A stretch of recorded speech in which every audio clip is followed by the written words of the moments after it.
Hi everyone, നമ്മളുടെ അടുത്ത് ഇന്ന് വന്നേക്കുന്നത് ഒരു G-Wagon. കംപ്ലീറ്റ്ലി ഇൻറ്റീരിയറും ഓഡിയോ സിസ്റ്റംസ് എല്ലാവരും റീഡൂ ചെയ്യാനായിട്ട്. അതിൻ്റെ കൂടെ തന്നെ നമ്മൾ മൈനറായിട്ടുള്ള കുറേ ചെറിയ ചെറിയ details,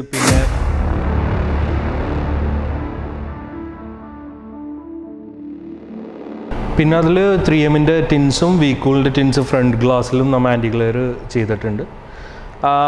That is what we have done on this car. Exterior already facelift ചെയ്തിട്ടാണ് വണ്ടി ഇതെല്ലാം ചെയ്യാനായിട്ട് നമ്മളുടെ അടുത്തേക്ക് വന്നിരിക്കുന്നത്.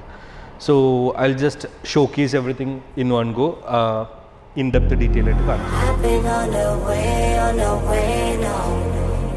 We've been on a stage in a playground. Me and Guan is here today, so man, I know we change on the way down, way down.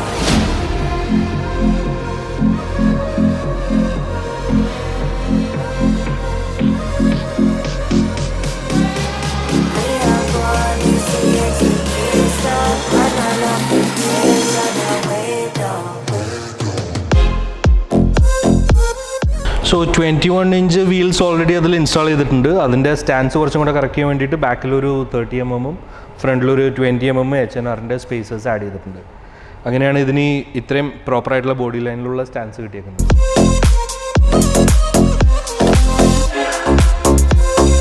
So European ഒറിജിനിലുള്ള proper nappa leather വെച്ചിട്ടാണ് interiors completely നമ്മൾ redo ചെയ്തിരിക്കുന്നത്. ഇതിൽ already വന്നത് black and red ഡിസൈനോ എന്ന് പറയുന്ന മെർസിഡസിൻ്റെ ഈ interiors ആയിരുന്നു.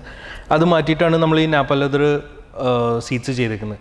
നാപ്പയിൽ ഡിസൈൻസും ചെയ്തിട്ടുണ്ട്, അതിൻ്റെ കൂടെ തന്നെ പെർഫറേഷനും ചെയ്തിട്ടുണ്ട്.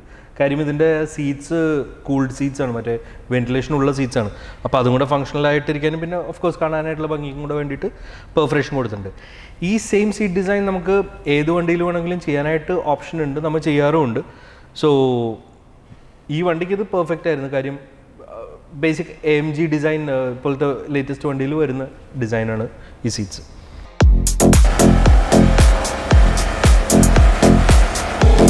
സോ 2022 G-Wagonൻ്റെ സ്റ്റിയറിംഗ് വീല് ആണ് നമ്മൾ വെച്ചേക്കുന്നത്. ഇതിൽ കാർബൺ ഫൈബർ ഇൻസേർട്സും ഉണ്ട്, പ്ലസ് അലഗൻറ്റാരയും ആഡ് ചെയ്തിട്ടുണ്ട്. ഈ steering wheel as it is പഴയ മോഡലിന് മാറ്റി പുതിയതിൻ്റെ വെച്ച് റീപ്ലേസ് ചെയ്തേക്കാണ്. കംപ്ലീറ്റ്ലി പ്ലഗ് ആൻഡ് പ്ലേ ആണ്. ഇതിൽ ടച്ച് സെൻസിറ്റീവ് ആയിട്ടുള്ള ബട്ടൺസ് വന്ന് മറ്റേ പഴയതിൻ്റെ നോർമലായിട്ടുള്ള ബട്ടൺസൊക്കെ മാറിയിട്ട് ഈ ടൈപ്പ് സ്റ്റിയറിംഗ് വീല് നമ്മൾ ആഡ് ചെയ്തിട്ടുണ്ട്. ഓൺ ടോപ്പ് ഓഫ് ദിസ് മേജറായിട്ടുള്ളൊരു ഇമ്പ്രൂവ്മെൻറ്റ് ഈ വണ്ടിയിൽ വന്നിരിക്കുന്നതെന്ന് പറഞ്ഞു കഴിഞ്ഞാൽ ഈ 12.3 ഇഞ്ചസിൻ്റെ ഡിസ്പ്ലേ നമ്മൾ ഇൻകോർപ്പറേറ്റ് ചെയ്തിട്ടുണ്ട്. ഇതിൽ കംപ്ലീറ്റ് പ്ലഗ് ആൻഡ് പ്ലേ ആയിട്ടുള്ള ഈ ഡിസ്പ്ലേ വന്നിട്ടുണ്ട് വിത്ത് ആപ്പിൾ കാർപ്ലേ, ആൻഡ്രോയിഡ് ഓട്ടോ എല്ലാവരും ഉള്ള രീതിയിൽ.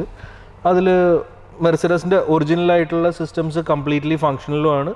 അതുകൂടാതെ ആപ്പിൾ കാർപ്ലേ, ആൻഡ്രോയിഡ് ഓട്ടോയും 360-degree ക്യാമറയും അതിൽ തന്നെ വന്നിട്ടുണ്ട്. 12.3 ഇഞ്ചസുള്ള വൈഡ് സ്ക്രീൻ സിസ്റ്റം ആഡ് ചെയ്തിട്ടുണ്ട്. ഇതിൽ ഒറിജിനൽ മെർസിഡസിൻ്റെ കമാൻഡ് കൺട്രോൾസ് കംപ്ലീറ്റ്ലി ആ പഴയ നോബിൽ നിന്ന് തന്നെ വർക്ക് ചെയ്യും. അതിൽ വേറെ ഡിഫറൻസസ് ഒന്നുമില്ല. ആകുള്ള ഡിഫറൻസ് എന്ന് പറഞ്ഞാൽ ഇത്രയുള്ള ചെറിയ സ്ക്രീൻ മാറിയിട്ട് ഈ 12.3യുടെ വലിയ സ്ക്രീനായി. അതിൽ ഒരു ആഡഡ് അഡ്വാൻറ്റേജ് എന്ന് പറഞ്ഞു കഴിഞ്ഞാൽ ആപ്പിൾ കാർപ്ലേയും ആൻഡ്രോയിഡ് ഓട്ടോയും വയർലെസ് ആയിട്ട് കിട്ടും. പിന്നെ മെയിൻ ആയിട്ടുള്ളൊരു കാര്യം 360-degree ക്യാമറ അതിൽ കംപ്ലീറ്റ്ലി ഇൻറ്റഗ്രേറ്റഡ് ആണ്. 4 ക്യാമറാസ് നമ്മൾ ആഡ് ചെയ്തിട്ടുണ്ട്. അതിൻ്റെ മറ്റേ വിർച്വൽ ആയിട്ടുള്ള 360 വ്യൂ പുതിയ വണ്ടിയിൽ വരുന്നത് അതേപോലെ തന്നെ ഇതിലും കിട്ടുന്നുണ്ട്. ആൻഡ് അതിൽ സാധാരണ എല്ലാ വണ്ടിയിലും ഉള്ള പോലത്തെ തന്നെ നോർമലായിട്ടുള്ള മോഡുകൾ ചെയ്യാനും എല്ലാനും അതിൽ സാധിക്കും. സോ ഇതിൽ മേജറായിട്ട് നമ്മൾ ചെയ്തേക്കുന്ന ഒരു ഹ്യൂജ് ഇമ്പ്രൂവ്മെൻ്റ് ഉണ്ടാക്കുന്ന ഒരു കാര്യം എന്ന് പറഞ്ഞാൽ വണ്ടി അടി മുതൽ മുടി വരെ ഇൻറ്റീരിയേഴ്സ് കംപ്ലീറ്റ്ലി സ്ട്രിപ്പ് ഡൗൺ ചെയ്ത് ഡോക്ടർ ആർടെക്സിൻ്റെ CCS ഡാമ്പിങ് ചെയ്തിട്ടുണ്ട്. CCS ഡാമ്പിംഗ് എന്ന് പറഞ്ഞാൽ ഒരു മൾട്ടി ലെയർ ഡാമ്പിംഗ് ആണ്. ഫ്ലോറിൽ വളരെ തിക്കായിട്ടുള്ള 4mm തിക്നെസ്സിലുള്ള മെറ്റൽ ആൻഡ് ബ്യൂട്ടൈൽ ഷീറ്റ്സ് വെച്ചിട്ട് ലെയർ ചെയ്തിട്ട് അതിൻ്റെ മുകളിൽ വൈബ്രേഷൻ ഡാമ്പേഴ്സ്, അതേപോലെ തന്നെ റൂഫിൽ 2mm ഷീറ്റ്സ്, അതിൻ്റെ മുകളിൽ വൈബ്രേഷൻ ഡാമ്പേഴ്സ്, എല്ലാ ഡോറുകളും ഡാഷ്ബോർഡിൻ്റെ അടിയിൽ വരെയുള്ള ഫയർവാളിൻ്റെ ആ ഏരിയ വരെ നമ്മൾ മാക്സിമം സൗണ്ട് കുറയ്ക്കാൻ വേണ്ടിയിട്ട് ഡാമ്പ് ചെയ്തിട്ടുണ്ട്.